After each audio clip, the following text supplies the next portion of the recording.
There is a moment, silent, almost imperceptible, capable of completely changing the course of your life. It's not a grand decision, nor an external event. It's a shift in perspective, a single observation made differently, and suddenly, everything you attract begins to rearrange itself. Think back to the past few weeks. How many times have you found yourself looking at the same difficulties, mentally repeating the same problems? You may have changed habits, tried new strategies, even refreshed the environment around you. But if the point from which you observe the world remains the same, the scene will inevitably repeat itself. It's like redecorating a room without changing the light bulb. The light, the way you see, continues to cast the same shadows. Science has already demonstrated through quantum experiments that the simple act of observation alters the behavior of matter. Spiritually, masters of all ages have taught that what you focus on expands. Your attention is not just a passive lens, it is a creative command. The field of possibilities that makes up your reality is always waiting for direction, and that direction begins in the way you observe. Today, we are going to explore this key to transformation, conscious observation. You will understand how it shapes everything you attract, why most people use it without realizing it, and how to reposition your gaze so precisely that reality itself will have no choice but to respond in a new way. Every second, your brain is bombarded by an unimaginable amount of information, around 400 billion bits per second. But only a tiny fraction of this reaches your conscious awareness. This means that the reality you perceive is not the whole reality. It is only the part that your internal filter allows you to see. This filter is not neutral. It is built from your beliefs, expectations, and past experiences, forming a selective system that decides, without you realizing it, what deserves your attention. In neuroscience, this mechanism is called the reticular activating system. Spiritually, it resembles a gatekeeper, choosing which frequencies you will tune into and which will be ignored. It's as if there were a radio station playing infinite songs at once, but you only hear the one you're tuned into. The detail is that this tuning is not chosen consciously most of the time. It is determined by what you believe is most relevant or true. This explains why, when you buy a car of a specific model, you suddenly start seeing it everywhere, even though you hadn't noticed it before. Or why, when you are worried about something, it seems the world conspires to present more signs of that worry. It's not that these things didn't exist before. They were always there. The difference is that your attention has shifted, and with it, the slice of reality you experience has changed. The most striking point is that this internal selection not only filters what you see, but also influences what you attract. Quantum physics has shown, in the famous double-slit experiment, that the presence of an observer alters the behavior of subatomic particles. In the absence of observation, they behave like probability waves, infinite possibilities coexisting. But when observed, these possibilities collapse into a specific reality. In other words, your observation is not just a passive recording, it is a creative act. If we bring this understanding into practical life, we realize that by repeatedly directing your gaze toward a pattern, you not only notice more of that pattern, but also give it energy to persist. This is why someone focused on scarcity tends to attract more situations that confirm lack, while someone focused on opportunities seems to be lucky all the time. The difference is not in the external world, but in the internal lens that chooses what gets highlighted. This mechanism is powerful because it operates largely unconsciously. The mind is accustomed to conserving energy by repeating attention patterns it already knows. This means that if you have spent years observing the world with suspicion, expecting the worst, or focusing on problems, this pattern will become automatic. Even if you consciously desire a different reality, your internal filter will keep selecting the same old evidence, as if trapped in a vibrational echo of the past. But here's the key: this filter is malleable. It can be reprogrammed. Neuroplasticity is the name given to the brain's ability to create new connections from new stimuli and perceptions. When you consciously decide to change your focus, at first, the mind resists. It tries to pull you back to the familiar, to the safety of the known. But with repetition and presence, new pathways form. Gradually, the tuning changes, and with it, everything that begins to manifest. For this to happen, It is essential to understand that change does not begin outside of you. It begins the moment you realize that your gaze is a creative trigger. Observing consciously is not the same as trying to control reality. It is like adjusting a camera lens. You don't change the landscape, but you change how it is captured. And curiously, this new way of capturing influences how the elements of the landscape rearrange themselves. Imagine that your life is like an infinite garden, with seeds of all kinds, abundance, joy, connection, but also fear, scarcity, and pain. Your gaze is like sunlight. Wherever it falls, the plant grows faster. If you keep the light on seeds of scarcity, that's what will flourish. If you direct the light towards seeds of expansion, they will gain strength. The soil is the same, the seeds are all there. What changes is the focus. This is the invisible mechanism few notice. What you repeatedly observe becomes your dominant field, and the dominant field inevitably attracts compatible experiences. It is not about blind effort, but about conscious choice. It's not about trying to force the world to change, but about changing the point from which you observe it, until the world itself changes in response. Most people imagine that reality changes through major actions or significant events, but the true engine of transformation lies in the way your observation generates internal states, and how these states translate into movement in the world. There is a natural cycle of manifestation that begins with what you observe, passes through the emotion it evokes, and culminates in the actions you choose to take. When your gaze fixes on something, whether positive or negative, it triggers a corresponding emotional response. This emotion in turn directly influences the type of action you will take or fail to take, and inevitably, these actions produce results that further reinforce what you were observing at the start. It's a closed loop that can work as an amplifier for what you desire or as a multiplier for what you fear. Imagine, for example, someone who constantly observes the lack of opportunities. This focus creates feelings of frustration and powerlessness. Driven by these emotions, the person tends to act defensively or hesitantly, avoiding risks and retreating from possibilities. The result is that few opportunities actually materialize, and this reinforces the initial perception that there are no chances for me. The cycle closes, validating the belief and strengthening the pattern. Now, visualize the opposite. A person who notices small opportunities in daily life, even subtle ones, begins to feel excitement and curiosity. This energy sparks courage to act, seek connections, and explore new paths. Consistent actions driven by this vibration end up generating results that confirm the feeling that the world is full of possibilities. The cycle also closes, but now as an engine of expansion. What makes this process so powerful is that it does not depend on external circumstances to begin. You can start a cycle of positive manifestation from a simple adjustment in observation. By deliberately choosing to see something from a more constructive angle, you plant the seed of a new emotion, and this emotion is the fuel for more aligned actions. From an energetic point of view, emotion is movement. It not only colors your perception, but sends a signal to the field around you. When you combine a clear focus with a coherent emotion, you create a specific frequency that the universe recognizes and reflects back to you. This is why isolated thoughts rarely transform reality. It is the emotion associated with them that gives density and vibrational power to your intention. However, there is a detail that few people notice.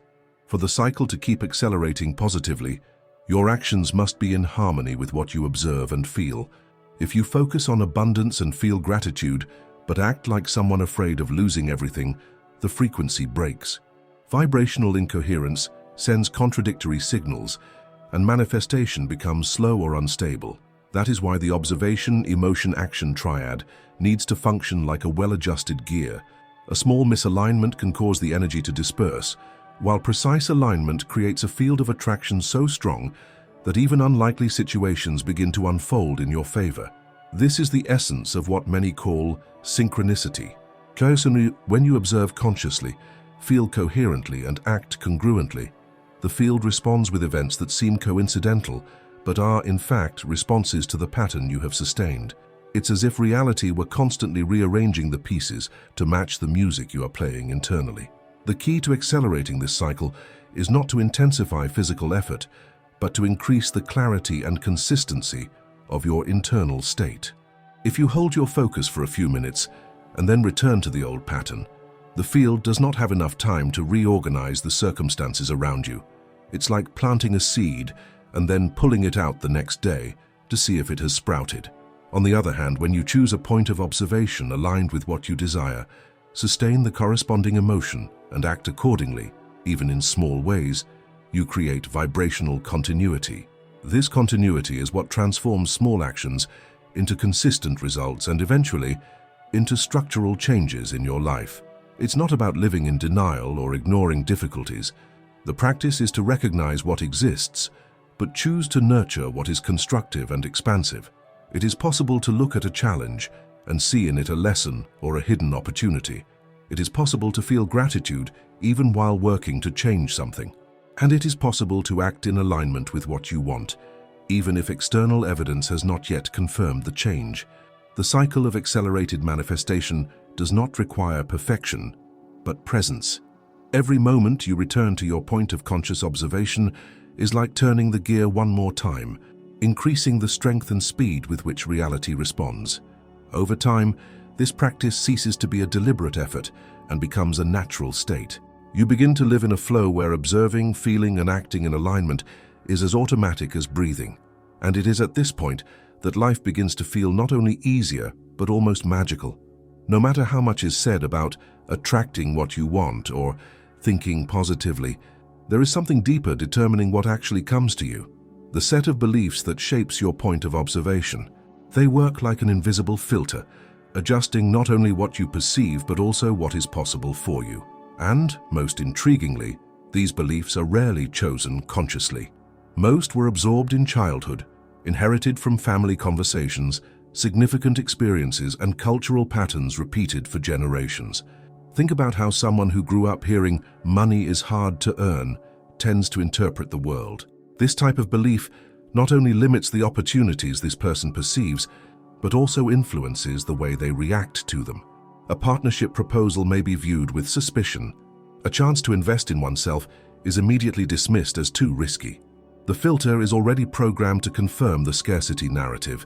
The same goes for relationships, health, and career.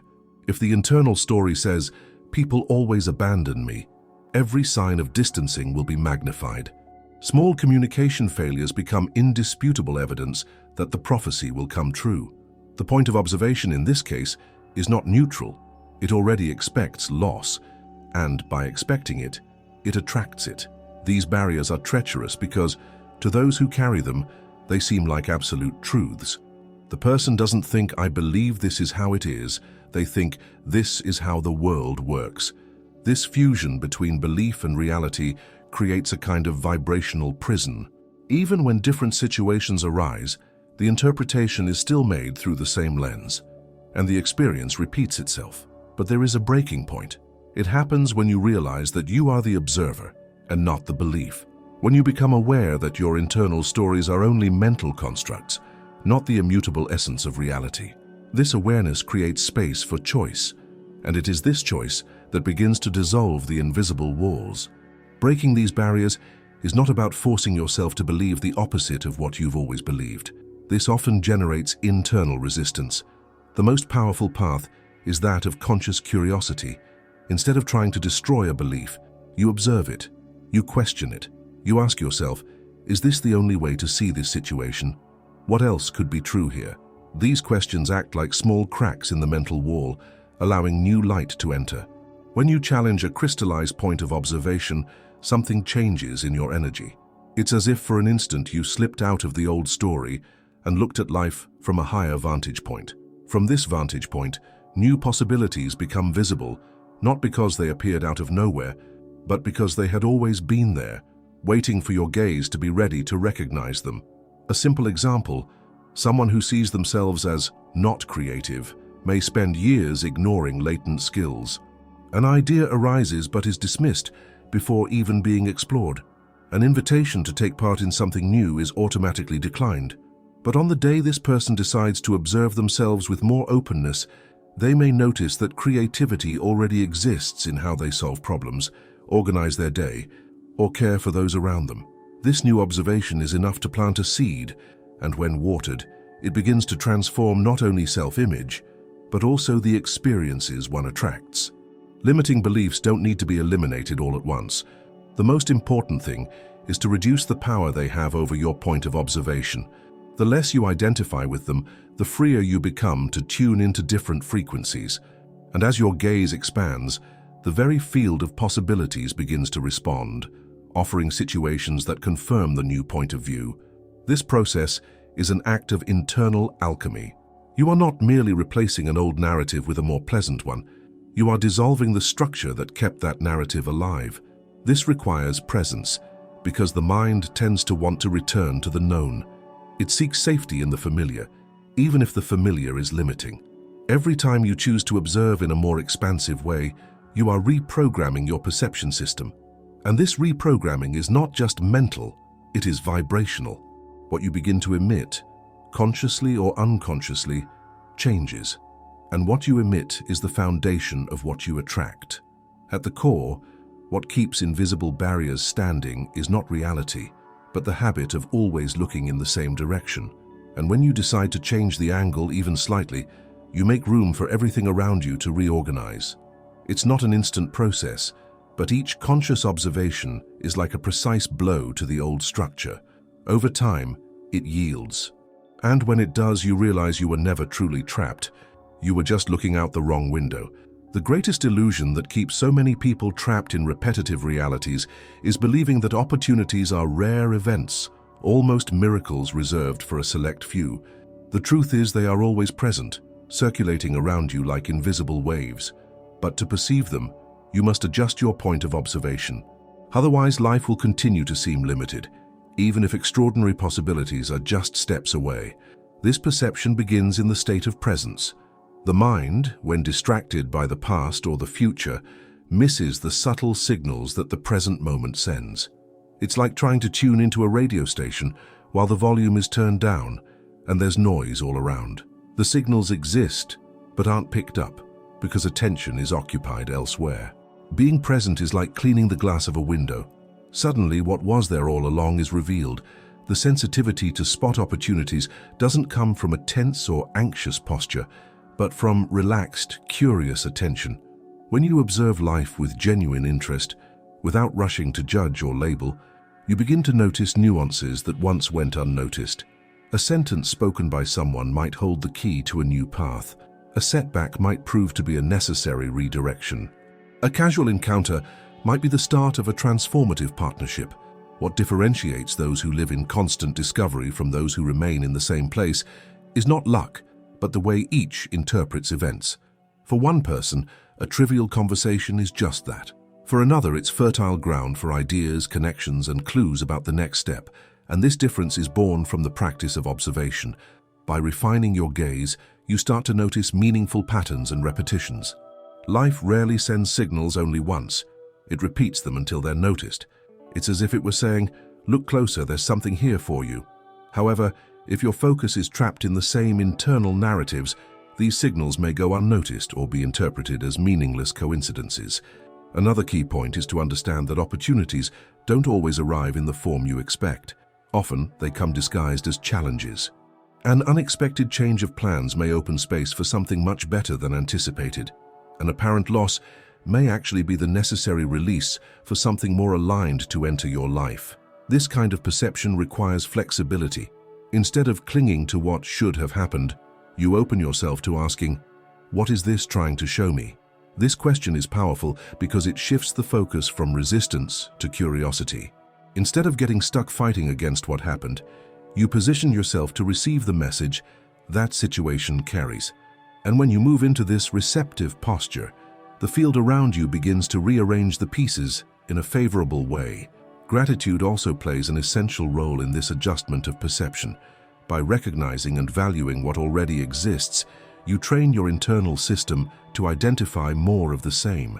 It's like calibrating your radar to detect signals of abundance. Over time, this radar becomes so sensitive that opportunities start appearing almost instantly, because you are already vibrating at their frequency. But it's not enough to just notice. You must respond. An ignored opportunity is like a door that slowly closes. The practice of observation must be accompanied by the willingness to act, even in a small way, to honor what has been perceived. This action, no matter how small it may seem, is the signal you send to the universe that you are ready to receive more. Life becomes much more expansive when you realize that opportunities are not granted from the outside in, they are revealed from the inside out. They appear in your experience when your point of observation aligns with a frequency of openness, curiosity, and presence. In this state, you stop being just a spectator and become an active participant in the dance between consciousness and reality. Affinity with opportunities grows the more you practice. At first, it may seem like a deliberate effort, paying attention, noting perceptions, reflecting on events. But over time, it becomes natural. Your gaze changes, your body senses before you even rationalize, your intuition sharpens. And when this skill integrates into your way of living, life begins to respond in surprising ways, sending signals so clear they are impossible to ignore. After all, opportunities have always been there. What changes is your ability to see them. And once you learn to see, you can never go back to the old state of distraction. The entire world begins to reveal itself as a living field of possibilities in constant motion, waiting only for the moment when your gaze is ready to receive. Knowing that your point of observation shapes what you attract is powerful, but the real leap happens when this knowledge turns into daily practice. The technique of conscious observation is not just a mental exercise, but a process of vibrational reprogramming. In a 21-day cycle, it is possible to change ingrained patterns and create a new foundation of perception from which reality will begin to reorganize itself. The 21-day period is not arbitrary. It corresponds to a minimum cycle for the brain to consolidate new neural connections and for the energetic field to get used to a new pattern of emission. It's like planting and watering a seed. You need time for the roots to form before you see the first leaves emerge on the surface. During this period, each moment of presence works like a ray of light that stimulates the growth of the new perception. The process begins with the simple decision to observe. It is not about controlling what happens, but about becoming an attentive witness to how you perceive. In the first days, the goal is not to change anything, but to mentally record what automatically catches your attention. You start to notice which thoughts are recurring, which emotions arise most often, and which interpretations you repeat without questioning. This is the initial diagnosis, the snapshot of your current point of observation. With this map in hand, the next step is to introduce moments of conscious redirection.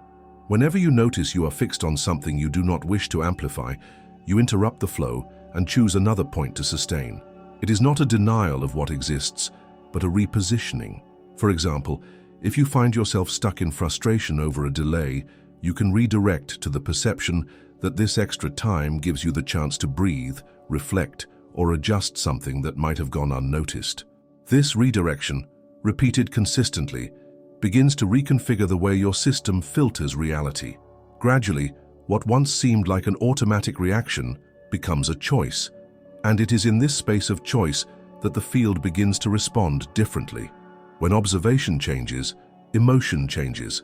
When emotion changes, frequency changes. And with a different frequency, new experiences begin to approach. A crucial point is to cultivate neutrality in the first moments of observation. The mind's natural tendency is to label what it sees as good or bad based on past references. This immediate classification keeps you tied to old patterns. By practicing neutrality, you open yourself to perceiving nuances and meanings that automatic reaction would block. Often, what seemed like an obstacle reveals itself as an essential part of a greater path. During the 21 days, it is common for old patterns to try to reassert themselves. This is the mind's protection mechanism, which seeks to preserve what is known. When this happens, it is not a sign of failure, but that the process is working. It's as if the old point of observation, realizing it is being replaced, tries to regain space. Recognizing this calmly and persisting is what ensures the transition to the new state. Writing down what you notice throughout the days enhances transformation. By putting your observations on paper, you solidify your awareness of how you are choosing to see and feel more clearly the change in tone of your interpretations. Over time, you will be able to reread and notice that similar situations have begun to be seen differently, and that by changing your view, reality's response has also changed. The most remarkable effect of this technique is not just the feeling of having more control over your perception, but the spontaneous emergence of synchronicities. Small events start to align in an almost orchestrated way, a conversation that brings the answer you were seeking, an unexpected invitation to something you wanted to try, a solution appearing at the exact right moment. It is not chance. It is the reflection of the new frequency you sustain. At the end of the 21 days, the original point of observation is no longer the same. What was once an almost automatic focus on problems begins to shift to the perception of possibilities. What once triggered anxiety can now be seen as part of a greater flow. And most importantly, this change becomes a natural operating base, not a constant conscious effort. This technique is more than an exercise. It is a commitment to your own awareness. It is a reminder that every day you have the power to choose where to place the light of your gaze, and that this choice, repeated with intention, can change not only what you perceive, but also what you experience. Along this journey, we have seen that nothing truly changes until the point of observation changes. The world you live in is not just an external setting, but a faithful reflection of the frequency you sustain. By adjusting your gaze, you adjust emotion, action, and inevitably what you attract. It is a silent process, but one capable of completely transforming the narrative of your life. The invitation now is simple and profound. Become the guardian of your own focus. Observe yourself, question yourself, redirect your attention whenever you notice you are illuminating what you do not wish to expand, and notice how, little by little, life begins to respond with new forms, people, and opportunities. If you have made it this far, I want to know. Write in the comments the phrase, "My gaze creates my world." This way I will know you were present until the very last moment and that you are ready to practice this transformation.